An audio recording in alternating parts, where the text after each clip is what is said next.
What's going on? We back, Goodfellas Sports TV. One time for the one time we grinding. Much blessings to the brothers and sisters out there. Appreciate everybody for holding it down, holding us down. Make sure you hit the subscribe button, hit the bell icon button. Y'all know what the deal is, man. And like here, man, I was listening to Fred video, all right, and other people was telling me that Crawford was mad at Mike Hoppenringer and Bomack, and like I said, I blasted Hoppenringer the other day for hating on Clarissa Shields, all right. And everybody know that Crawford, apparently had a problem with one of my videos I done. And, he sent his lawyers after me. But, stay 10 toes down like Earth, Wind, and Fire say. Keep my head to the sky. And I remain straight down the middle. I don't let that shit really cloud my judgments, all right? But, been told y'all this dude was sensitive, man. Everybody was calling me a hater. You a hater, you a hater. This dude going back and forth with basically just a glorified adult who really a teenager in Tank Davis, man. He get mad at other people that's in the new media as well. I won't say no names. He asked people on the Breakfast Club to keep it a buck with him and tell him and be honest and keep it real with him when he went to the Breakfast Club. But he get mad when people just, take shots at him. And I'm not saying like take shots out the way. They just say, they talk about his resume, which I'll get to that in another video about what Mikey said. I checked the interview out. Appreciate Fred from Barbershop Conversation. Subscribe to him for pointing me in the right direction. Shout out to the Boxing Voice for dropping that gem. Great interview questions. Shout out to all the fans and the panel that asked a great question to Mikey. And Mikey actually, conducted that interview like a straight G. Much respect. But, back to Terence, you had Keith Thurman that said that about him. You had Mikey who just, talked about his resume. You had, Mike Hoppenringer put Lomachenko above him. I believe Terence Crawford is pound for pound the number one fighter in the world, in my opinion, right now. And, he get mad when every other people, talk about him. I remember when Floyd told Jay Leon Love something. He said, man, you don't be on the internet beefing with these dudes, man. Just worry about what you got going on. Don't go on the internet going back and forth because the internet is undefeated. Only thing you can go on the internet and do and beef with fans, Terence Crawford, is lose. But I'm not going to be nice like Fred from Barbershop Conversation is. I don't care about the interview. I don't care if Bo Mack or Terence Crawford or Bob Arum give me credentials. Man, who cares? I don't care about that. I don't want to be asking you questions that you don't want to be answering or whatever it is, man. Okay? So I can go in how I'm going to go in on it. And dude is a sensitive little crybaby, man. At the end of the day, they trying to act like and perpetrate like they got this platinum resume. And nobody in boxing has the platinum resume yet. Nobody in boxing got the gold resume. You niggas got bronze resumes. Okay? Danny Garcia got the best resume in boxing with Canelo Alvarez. I say Danny Garcia because even though he got some wins and some losses on his resume, obviously some L's and some wins, all right? Canelo Alvarez been out here robbing and cheating. So I dispel that right there. Okay? He been robbing and cheating for a very long time. He had a competitive advantage, with the judges, with the refs, with the whatever he put in his ass and stuff of that nature. Y'all feel me? So I don't even count him. So in my opinion, active other than Manny Pacquiao, he a legend. Active is Danny Garcia, got the best resume. And then again, people don't treat him with the respect he deserves. He still is expected to go out there and go turn fucking fire into ice and turn ice into fire. Okay, so you ain't gonna never get that respect, Terence Crawford, Bo Mack. That respect ain't gonna never be there. You can go out there and beat fucking Errol Spence, Godzilla, and the Big Show back to back the same night. It's gonna be some hating ass dude that's not gonna give you your credit. And that's because you got that melanin in your skin. But in general, you could be white, orange, Simpson, yellow, blue, from Mars or wherever you from. You feel me? You're not going to satisfy 100% of the population, 100% of the hardcore casual fans. Floyd did what he did. He's still getting fucking criticized. Use that as your measuring stick. So if you can't take the heat, okay? If you can't take that heat on social media, man, get off of it, man. Because you're going to get caught and lost in the sauce beefing with dudes who ain't got no credentials, bro. You're going to get lost in the sauce beefing with people who life ain't going right, who just want to make you miserable and unhappy. Everybody got their own opinion. And I'm glad that you fired off, you voiced your opinion at some of the media. I ain't mad at you, but guess what? It ain't going to change it. All it's going to do is make people, it's people's opinion. You can't change nobody's opinion. Mike Hoppenringer, man, Ace Nation, man, let him be, okay? Long as he ain't indicting your wife, your family, your kids, or your mother, your child, or whoever it is, and happy birthday to her. Salute from, I'm going to drop this video tomorrow. So salute to her. Happy belated birthday. And respect, man. You know, respect. I defend Terence Crawford no matter what he done. I'm a defender when he in the right or when he in the wrong. When I found out I was wrong that, you know, Errol Spence wanted to smoke and he didn't want to smoke, I'm the one that went out here and said Terence Crawford the real boogeyman. It ain't because I got an allegiance to Terence Crawford. It ain't because I'm from Omaha, I'm from Nebraska, or I want to be like Terence Crawford, or that's my homeboy and I want credentials or access to him. I don't give a shit about that. I'm rocking with him because he thorough. He was 100 in that situation. He just in a bad situation. You know what I'm saying? That's unfortunate for him, but you can't just be beefing with everybody.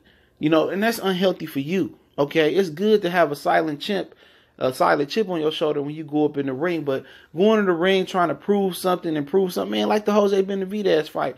People, he didn't stop Jose Benavidez, but how many times Floyd went in there and they stopped people? How many times Roy Jones was going in there and they was complaining about the same thing about Roy Jones wasn't going in there and killing? All this shit is just going to keep revolving around and you just the guy that people just going to pick at. Okay? That's just what it is. You got to accept that and you turn that negative energy into positive energy. Keep winning. You know, hopefully don't big fights come. But at the same time, bro, you got to get that. You got to get that sensitivity out of you. And I know that's hard to probably shaking your DNA genes. You grew up with a chip. But come on, man. Real hood niggas ain't sensitive, bro. You know what I'm saying? Real hood niggas ain't crybabies and beefing with everybody they can beef with. All real dudes is going to do is just real men. Let's not even say real hood niggas because you didn't have that maturation process of becoming a man, okay? Family man, there for your kids. Man, you winning regardless. Man, they can say whatever they want to say about Terence Crawford. Man, you there for your kids, man. Real talk. No, you don't miss none of your kids' events. You there, you know, you going to do what you going to do. A man going to do what he do outside of his relationship, and that's is what it is. But you there for your mother, your kids. You there for her kids. You there for your mom. You there for all your homies in camp. You there for Bomac. Like, dude, niggas can't buy that. When you did, you know, of course your boxing legacy gonna be there, but what's gonna even be better is your legacy as a man. And no man is perfect, and we gonna make mistakes outside our relationships with our kids, outside the relationship with our moms, outside the relationship with our girl. We gonna make those mistakes. That's us as men. Ain't no man perfect. But what you gotta understand is they gotta nitpick to hate on you, bro. That's what they gonna do. Okay, you can sit there and they gonna praise Lomachenko, and you know Lomachenko ain't messing with you. We all know that. He said that he ain't messing with you. You know what I'm saying?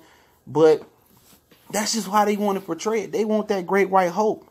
You know, you get mad at Mike Copperringer, or you can get mad at Fred from Barbershop Conversation, or you can get mad at whoever, you know, for them saying they picking Earl to beat you.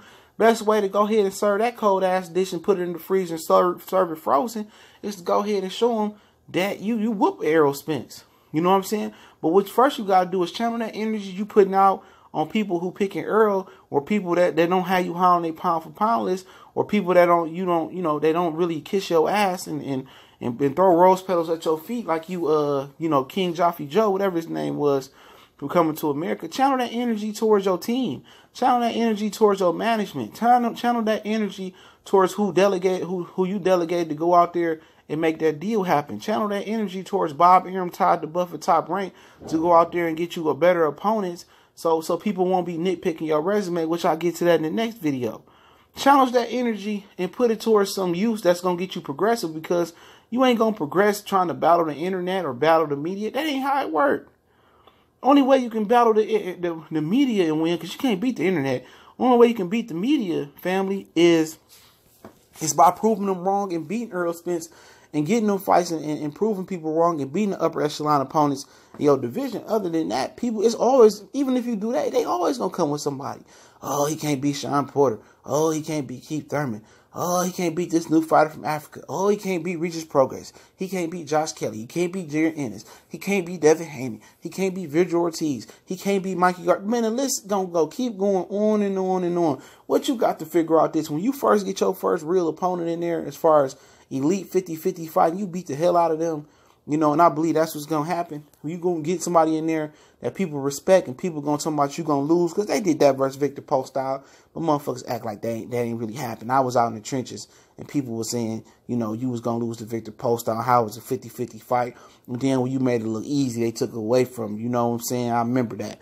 But Once you go ahead and you cross over and you beat those 50-50 fights, man, you man, guess what, man? What Canelo and Floyd figured out is the reason they move the way they move. And a lot of people ain't gonna never make it to that level. Canelo ain't earned that level. He inherited because he rode with Oscar and he Mexican, okay? Floyd Mayweather inherited. He embodied it. He made it there. You know, it was the physical grind of him getting there and mental grind of dealing with the BS. What they figured out, Canelo and Floyd, was this, man. It's no matter who I fight, they gonna come up with another fucking Thor, another Godzilla, another Hulk. They gonna come up with another monstrous opponent and say I can't beat them. No matter if I fight all these killers back to back, you know. No matter if I fight all these killers back to back, they gonna come up with another killer, another killer, another killer. You can't beat him. So it ain't gonna never stop. You just inherited that coincidence, you know, that their talent make you inherit being on the coincidental list. You gonna keep bringing up guys. So if you keep battling, you gonna fight a fight that you can't win. You know, you gonna get a fight you can't win. You can't beat the internet. You can't beat the media. All you can do is prove the media wrong. And they gonna keep coming up with mystical, magical monsters. Oh, he can't beat him. You can retire for 3 years and some young shot. Oh, he can't beat him. See, Crawford scared me. That's why he retired. Like, it's just a battle that you can't win. Okay? But, you know, if you're gonna be out here battling everybody and being angry, you ain't gonna have nobody on your side, bro. Real talk. People gonna have questions. It's always gonna be questions when you ain't been in that elite 50-50 mega showdown. That's just what it is. So, you know, for you out here beefing with every tank and getting mad at this guy and that guy, it ain't healthy, man. Everybody gonna have their opinion. Everybody can go kiss your ass and see the talent. You know, and it's hard for him to see it that way. It's because he put the work in every day. You know what I'm saying? Bud Crawford put the work in every day. He know that he live a clean fighter lifestyle. He know he don't leave no turn on stone and training camping in the gym. He know what in him, but everybody don't know what's in him, you, because they don't see you on a day-to-day basis. You know what I'm saying? You know? So there's always going to be questions about, you know, how thorough he actually is. Or he ain't never fought that guy. And there's always going to be questions until you retire. They questioned Ali until the day he was shaking in his chair. Then they respected him after he couldn't talk and couldn't walk and couldn't move and couldn't play nothing, couldn't do nothing. You know, at the end of the day, that just got to show you got to learn from your history is that they ain't going to respect you. You know what I'm saying? They ain't going to respect you. They're not going to respect you until you gone, till you retired. And then they're going to be infatuated with your career. Oh, he was a great fighter. I remember Crawford beat Post-Style, but they're the same people during the time, the heyday you fighting Post-Style, that say, you know, that say it was an easy fight. You know, oh, he beat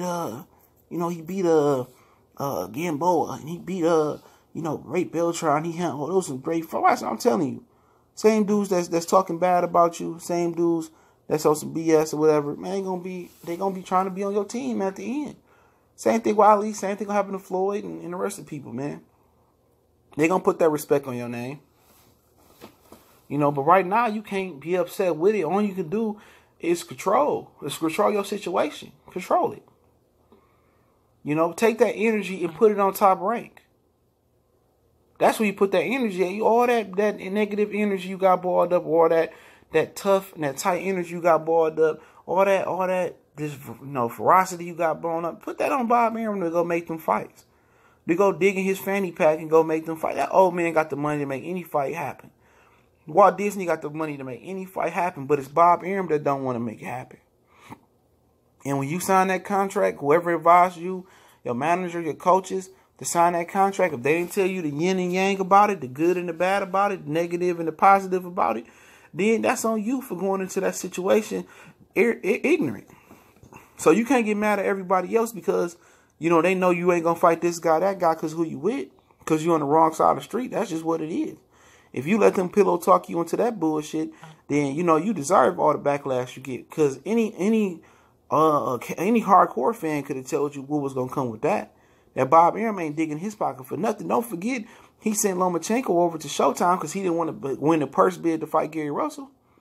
So you think he going to spend that money on your black ass? Hell no. So in actuality, them fights ain't going to happen. You know? So you get mad all you want to, but take that energy that you got towards Copper Ringer, and I don't really care for the dude like that, or you got towards anybody else out there, put it on Bob Arum and Top Rank to go get you the fights that you deserve before you hang up them shoes and you hang up them gloves. All right, but y'all know what it is, man. Goodfellas Sports TV. We on Facebook, we on Twitter. You can reach out. We got the Facebook group, email as well. If you got a business question, inquiry, a sponsorship, look out for us, man. Also, you can make a donation and hit the subscribe button, bell icon button, share the videos, man. Keep checking out for us. Check out all our playlists, man. We're going to continue to hold it down. Y'all know what the business is. One time for the one time. Good.